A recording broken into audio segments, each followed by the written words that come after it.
Bismillahirrahmanirrahim. Assalamualaikum warahmatullahi wabarakatuh. Good morning Insyadian. Today we are going to learn a new chapter, Transport in Plant with me, Miss Ai, in this recorded video.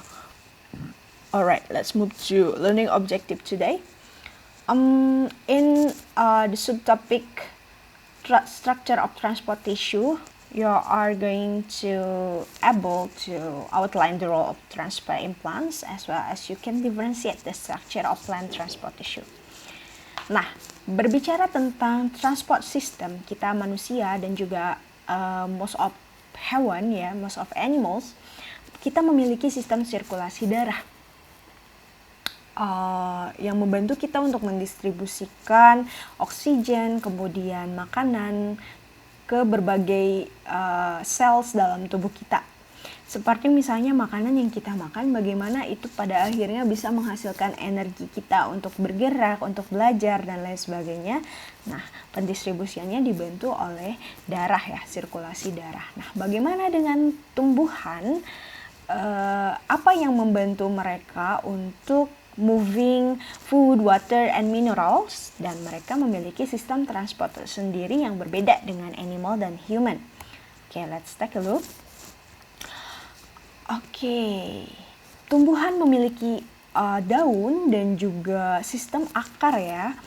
Kalau dilihat-lihat, jumlah daun pada tumbuhan itu kenapa begitu banyak, apalagi untuk tumbuhan-tumbuhan tingkat tinggi. Kemudian jika kalian pernah lihat juga ada akar tumbuhan yang bisa mencapai jarak meteran dari tempat dia tumbuh. Kenapa akarnya itu begitu memanjang, sebegitu jauhnya gitu. Nah, ini ada hubungannya dengan sistem transportasi pada tumbuhan. Daun, leaves, itu dia berfungsi untuk obtain the light energy. As we know that plants is autotroph, tumbuhan itu autotroph, mereka memproduksi makanannya sendiri dengan berfotosintesis, maka mereka membutuhkan permukaan daun untuk menangkap energi cahaya matahari di sini ya. Dan energi matahari ini tentu saja semakin banyak daun, semakin banyak permukaan untuk obtain light energy, maka semakin banyak juga input yang dihasilkan untuk fotosintesis. Kemudian water, mineral ions, and carbon dioxide. Nah, ini juga misalnya oksigen, transport oksigen, transport gas seperti karbon dioksida dan oksigen, kemudian air dan mineral ini juga diobtain dari perakaran di bawah tanah ya. Nah, kemudian berbeda halnya dengan manusia dan hewan. Untuk oksigen dan karbon dioksida kita memiliki sistem pernafasannya khusus, sementara pada tumbuhan ini gas seperti oksigen dan karbon dioksida mereka berdifusi ya through airspace antara stem, roots, and leaf. Baik, kemudian lalu apa sih peran transportasi pada tumbuhan? Yang pertama, untuk move substance from area of absorption to area of use. Jadi untuk memindahkan substance dari area di mana dia diabsorpsi atau diserap ke area dia digunakan. Seperti halnya tadi dalam gambaran ini ya. Ini ada water and mineral salt. Water and mineral salt ini kan diabsorpsi dari root, dari akar, lalu kemudian dia akan digunakan, water ini akan digunakan di daun atau di sel-sel lainnya pada tumbuhan. Maka dari itu dia akan ditransport dari akar ke bagian lain. Kemudian yang kedua, move substance from area of production to area needed for metabolism. Nah, ini juga memindahkan substansi dari area di mana dia diproduksi ke area yang dibutuhkan untuk metabolisme. Area produksi misalnya di sini adalah glukos, hasil dari fotosintesis yang berasal dari tumbuhan. Kemudian diperlukan ke berbagai area pada tumbuhan untuk melakukan metabolisme. Kemudian yang terakhir adalah move substance from area of production to area of storage. Kita tahu bahwa tumbuhan tingkat tinggi itu most of them mereka berbuah. Buah itu fungsinya adalah untuk menyimpan storage ya, menyimpan cadangan makanan. Nah, kemudian glukos misalnya hasil dari fotosintesis dari daun, kemudian dia akan dipindahkan melalui transport system itu ke area buah misalnya, atau umbi, atau misalnya seperti kentang misalnya. Nah, itu gunanya transport system pada tumbuhan. Alright, nah sebelum kita jauh membahas tentang transport system, ada baiknya kita mengenali dulu nih apa saja jaringan pada tumbuhan. Organ pada tumbuhan itu ada 3 organ inti, kalian juga sudah paham ya, ada batang, kemudian akar dan daun. Kemudian di 3 organ ini ada jaringan-jaringan yang menyusunnya. Secara overall ada 3 types of tissue pada tumbuhan. Yang pertama adalah dermal tissue. Derm itu adalah kulit ya. Jadi jaringan kulit, sebagaimana halnya pada manusia, maka tumbuhan juga punya dermal tissue yang berfungsi untuk protection sama absorption. Contohnya epidermis. Kemudian ground tissue, jaringan dasar untuk penyimpanan dan juga untuk penyokong. Ada parenchyma, collenchyma, sclerenchyma, dan kemudian yang terakhir vascular tissue. Vascular tissue ini yang paling common nanti kalian temukan di bab ini nanti ya. Adalah jaringan pembuluh, fungsinya untuk transport system. Ada xilem dan ada phloem.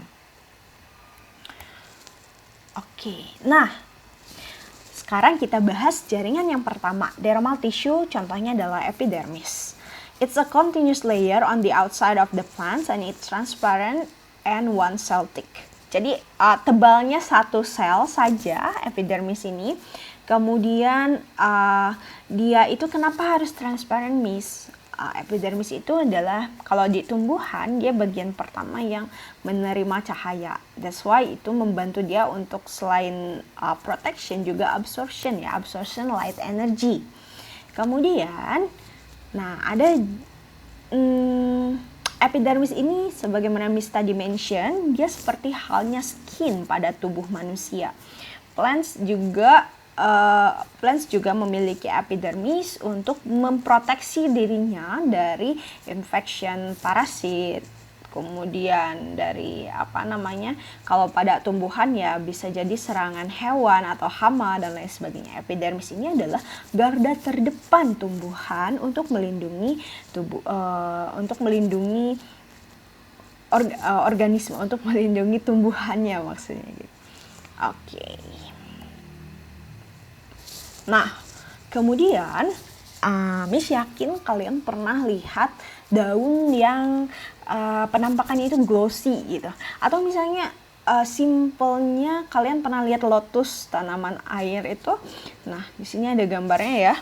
Lotus ini dia kalau misalnya ada air itu seperti memisah tersendiri, airnya itu seperti seperti tidak menyerap ke dalam daunnya. Itu kenapa? Karena di sini epidermis atau sel terluar pada tumbuhan ini dia di cover oleh waxy cuticule made of cutin which is waterproof. Nah, ada gambarnya seperti ini. Kemudian fungsinya adalah again untuk protection dan juga untuk meminimalisir kehilangan air. Kan kalau misalnya dalam terik panas matahari, kita tahu kalau misalnya sel tumbuhan itu most of them disusun oleh air. Nah, kalau misalnya dalam terik panas matahari kan bisa saja terjadi evaporasi. Tetapi kutikula ini ini adalah modifikasi dari epidermis ya. Dia membantu untuk mencegah tumbuhan kehilangan banyak air. Kalau misalnya di tumbuhan yang nggak punya banyak daun seperti kaktus seperti apa, maka modifikasi epidermisnya dalam bentuk yang lain, yaitu duri. Oke. Here you can see. Nah, di sini ada thick waxy cuticule at leaf surface ya, sebelum ada epidermis, ada satu lapisan paling atas yang kutikulanya. Kemudian barulah ada epidermis. Kemudian di bawahnya ada sel-sel lain yang kita akan bahas nanti ya. Oke, kemudian epidermis ini juga pada daun itu ada pori yang kita kenal dengan stomata untuk gas exchange. Nah, stomata ini dilihat ya, ada open stomata, ada closed stomata. Nah, stomata ini juga ada pada bagian epidermis, pada daun khususnya. Kemudian pada akar, bagaimana cara akar untuk mendapatkan air dan mineral di dalam tanah? Dia epidermisnya termodifikasi menjadi root hair atau rambut akar yang berfungsi untuk mengabsorpsi water. Di sini ya, dilihat ada root hair-nya di bagian epidermis.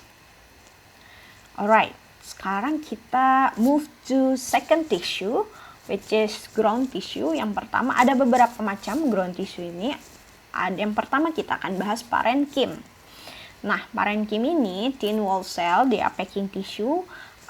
Mereka itu menyusun korteks pada akar dan batang, dan juga ampulur atau feed di dalam stem, dalam batang.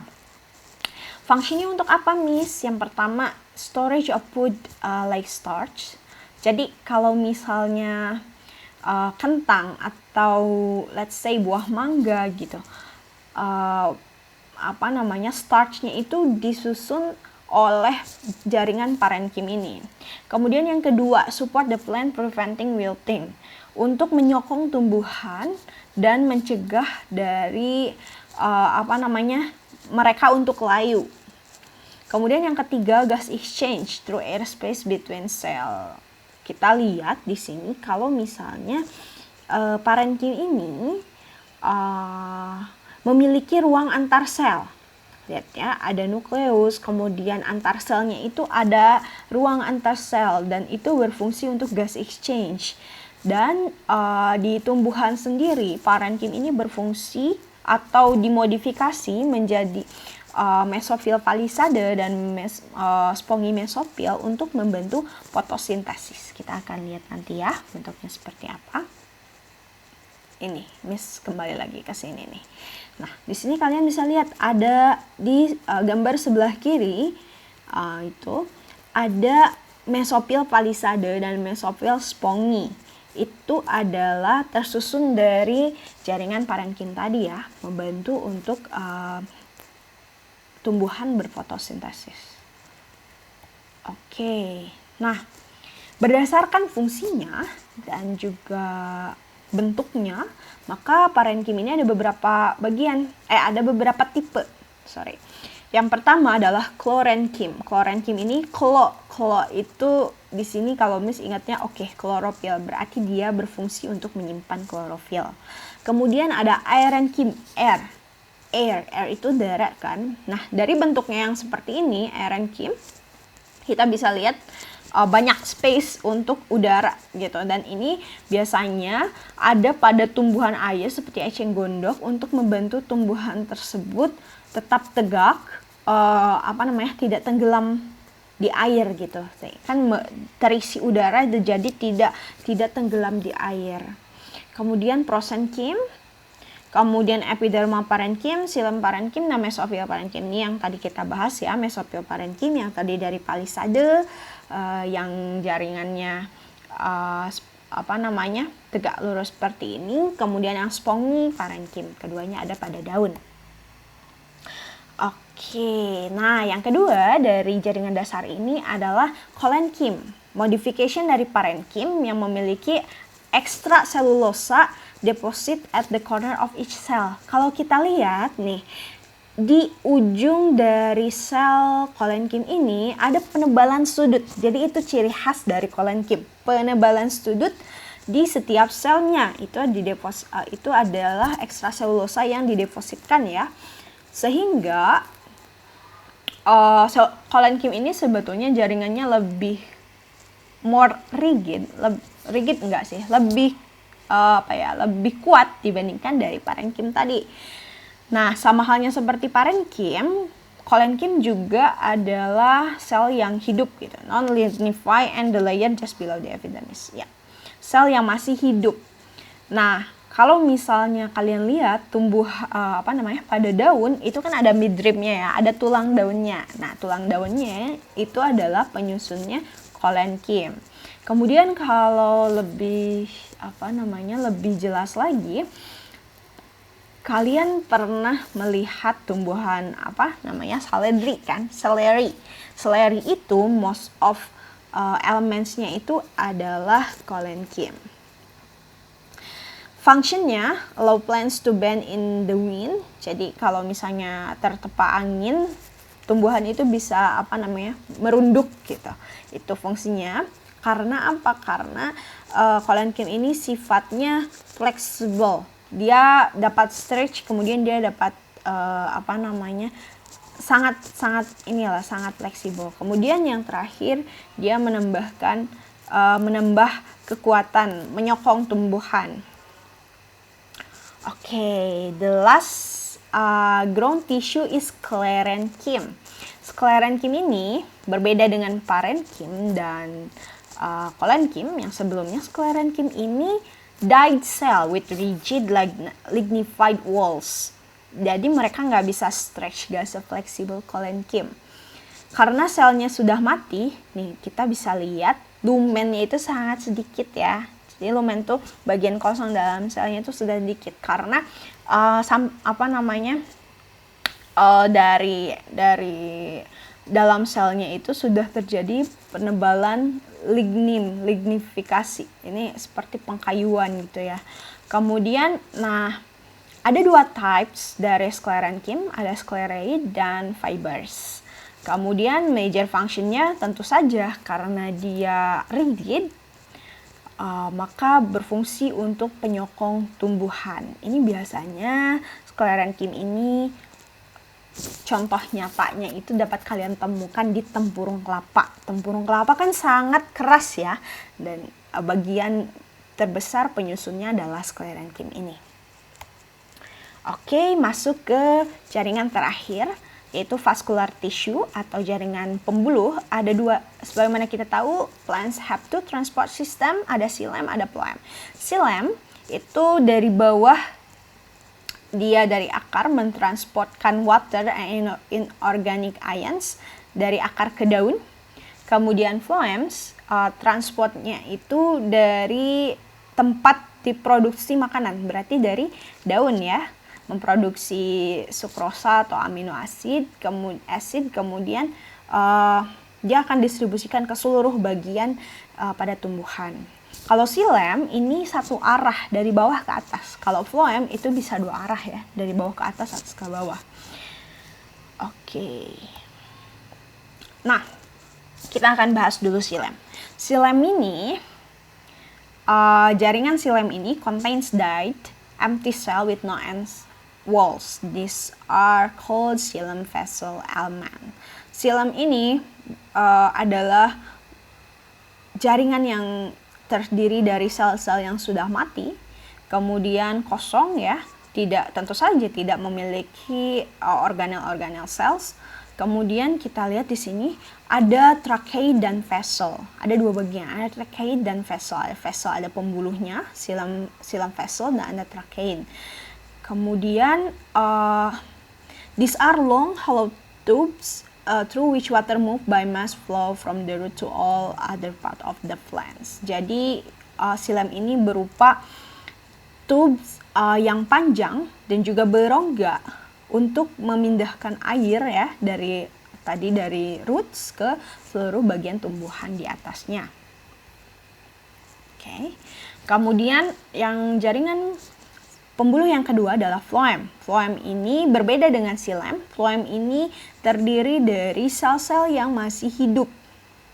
Phloem ini yang dinamakan ya, selnya itu dinamakan shaft tube elements.